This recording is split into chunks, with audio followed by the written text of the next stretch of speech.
भाजप निवडणूक आयोगाला हाताशी धरून वोट चोरी करत असल्याचा आरोप राहुल गांधींनी केला। त्यानंतर सगळ्याच विरोधी पक्षांनी यावरून निवडणूक आयोग आणि भाजपवरती जोरदार टीका केली। त्यावरून आरोप प्रत्यारोप झाले। रविवारी दुपारी निवडणूक आयोगाने पत्रकार परिषद घेऊन आयोगावरती होत असलेले आरोप खोटे आणि बिनबुडाचे असल्याचं म्हटलं। तसंच बिहारमध्ये वादग्रस्त ठरलेल्या एसआयआरच्या मुद्द्यावरूनही उत्तरं दिली। एकीकडे हे सगळं सुरू असतानाच हरियाणाच्या पानिपतमधली एक घटना समोर आली आहे। सुप्रीम कोर्टाच्या आदेशावरून ईव्हीएम मशीनमध्ये केलेल्या मतदानाची फेरमतमोजणी झाली आणि या निवडणुकीच्या निकालाचं चित्रच पालटून गेलं। या एका निकालामुळे ईव्हीएमच्या विश्वासार्हतेवरती प्रश्नचिन्ह उपस्थित व्हायला सुरुवात झाली आहे। पण हरियाणाचं हे प्रकरण आहे काय? 3 वर्षांपूर्वी झालेल्या निवडणुकीचं चित्र कसं पालटलं समजून घेऊयात या व्हिडिओतून। नमस्कार, मी चैतन्य आणि तुम्ही बघताय बोल भिडू।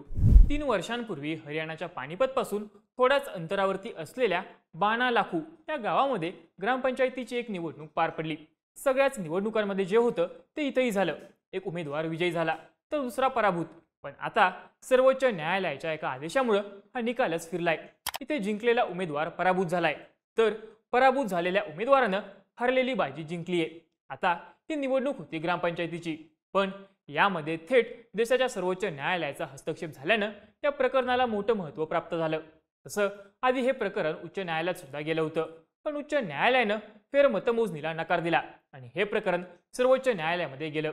सर्वोच्च न्यायालयानं पराभूत उमेदवाराच्या बाजूने निकाल दिला, फेरमतमोजणी झाली आणि निकाल फिरला। आता या सगळ्याचा घटनाक्रम नक्की कसा होता ते समजून घेऊया। त्याचं झालं असं की हरियाणाच्या पानिपत या शहरापासून अंदाजे 25 किलोमीटर अंतरावरती बाणा लाखू हे गाव आहे। त्या गावामध्ये 2 नोव्हेंबर 2022 ला सरपंच पदाची निवडणूक झाली। या निवडणुकीत कुलदीप सिंह आणि मोहित कुमार हे 2 उमेदवार सरपंच पदासाठी उभे होते। नेहमीप्रमाणे निवडणुकीचा प्रचार दोन्ही पक्षांकडून जोरदार करण्यात आला। बाकी निवडणुकांप्रमाणेच ही निवडणूक सुद्धा ईव्हीएम वरती पार पडली।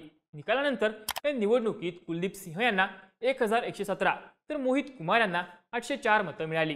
निवडणूक आयोगाच्या संबंधित अधिकाऱ्यांनी हा निकाल जाहीर केला आणि या निवडणुकीत कुलदीप यांना 313 मतांनी विजयी घोषित करण्यात आलं। पण या निकालावरती पराभूत उमेदवार मोहित कुमार यांनी आक्षेप घेतला आणि फेरमतमोजणीची मागणी केली। तेव्हा झालेल्या फेरमतमोजणीत पराभूत उमेदवार मोहित कुमार यांना विजयी घोषित करण्यात आलं, तर पहिल्यांदा विजयी घोषित केलेला उमेदवार कुलदीप सिंह यांना पराभूत घोषित करण्यात आलं। शिवाय या दोघांना बूथ अधिकाऱ्यांनी प्रमाणपत्र सुद्धा दिलं। पण आधी विजयी घोषित केलेला उमेदवार कुलदीप सिंह यांना हा निकाल मान्य नव्हता। या निवडणुकीमध्ये सरपंच पदासाठी टोटल 7 उमेदवार रिंगणात होते। त्यात बूथ नंबर 65, 66, 67, 68, 69 असे 5 वॉर्ड होते। याच बूथ नंबर 69 मध्ये मतांची फेरफार झाल्याचा आरोप केला जातोय। जी मतं कुलदीप यांना मिळाली ती चुकून मोहित यांना गेली आणि जी मतं मोहित यांना मिळाली ती कुलदीप सिंह यांना गेली असं सांगण्यात आलं। त्यामुळे यावरून एकच गोंधळ निर्माण झाला। या सगळ्या केसमध्ये रिटर्निंग ऑफिसर यांनी जेव्हा या प्रकरणाची चौकशी केली तेव्हा त्यांना असं आढळलं की खरंच बूथ नंबर 69 मध्ये घोळ झाला होता। म्हणून त्यांनी सगळी चौकशी करून मोहित कुमार यांनाच विजयी घोषित केलं। पण या सगळ्या प्रकरणावरती कुलदीप सिंह यांनी 12 नोव्हेंबर 2022 मध्ये पंजाब आणि हरियाणाच्या उच्च न्यायालयामध्ये धाव घेतली आणि उच्च न्यायालयानं सरपंच पदाच्या झालेल्या या नियुक्तीला स्थगिती दिली। त्यावर सगळ्या गोष्टींची आणि पुराव्यांची व्यवस्थित माहिती घेतल्यानंतर जून 2025 मध्ये पंजाब आणि हरियाणा उच्च न्यायालयानं आपला निकाल दिला। सरपंच पदाच्या झालेल्या या निवडणुकीमध्ये फेरमतमोजणी ग्राह्य धरली जाणार नाही असा निकाल कोर्टानं दिला। त्यामुळे साहजिकच पहिल्यांदा विजयी झालेले उमेदवार कुलदीप सिंह हे बाणा लाखू गावाचे सरपंच झाले। पण उच्च न्यायालयाच्या या निकालावरती मोहित कुमार यांनी आक्षेप घेतला। त्यांनी 12 जून 2025 ला उच्च न्यायालयाच्या निकालावरती सर्वोच्च न्यायालयामध्ये याचिका दाखल केली। सर्वोच्च न्यायालयानं या प्रकरणात 31 जुलैला पहिली सुनावणी घेतली। या सुनावणी दरम्यान सगळ्याच बूथवरील ईव्हीएम मशीन आणि निवडणुकीचे सगळे रेकॉर्ड सादर करण्याचे आदेश इलेक्शन कमिशनला देण्यात आले। शिवाय सगळ्या बूथवरील मतांची फेरमोजणी करण्याचे आदेशही न्यायालयाने दिले आणि या संपूर्ण प्रक्रियेची व्हिडिओग्राफी करण्याच्याही सूचना दिल्या। 7 ऑगस्टला सुप्रीम कोर्टामध्ये या याचिकेवरती दुसरी सुनावणी पार पडली। या सुनावणीवेळी न्यायालयामध्ये ईव्हीएम मशीन उघडण्यात आल्या आणि सर्वांच्या समोर याची फेरमतमोजणी पार पडली, ज्यामध्ये असं दिसून आलं की सुरुवातीला जिंकलेला उमेदवार कुलदीप सिंह यांना 1000 तर पराभूत झालेले उमेदवार मोहित कुमार यांना 1051 मतं मिळाल्याचं दिसून आलं। त्यामुळे मोहित कुमारच खरे विजयी उमेदवार असल्याचं कोर्टामध्ये स्पष्ट झालं। याबाबतचा निकाल सुप्रीम कोर्टाकडून राखून ठेवण्यात आला होता। शेवटी 11 ऑगस्टला यावरती सुनावणी पार पडली।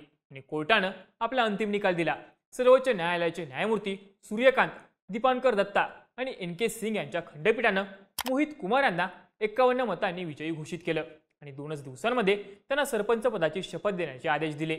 इलेक्शन कमिशनर यांनी सादर केलेल्या अहवालावरती संशय घेण्याचं कुठलंच कारण नाही, असं सुप्रीम कोर्टानं निकालामध्ये सांगितलं. त्यामुळं 3 वर्ष सरपंच असलेले कुलदीप सिंह यांना आता पाय उतार व्हावं लागेल असं सांगण्यात आलं. सर्वोच्च न्यायालयानं आदेश दिला की हा निकाल पानिपतचे जिल्हाधिकारी यांनी तात्काळ जाहीर करावा.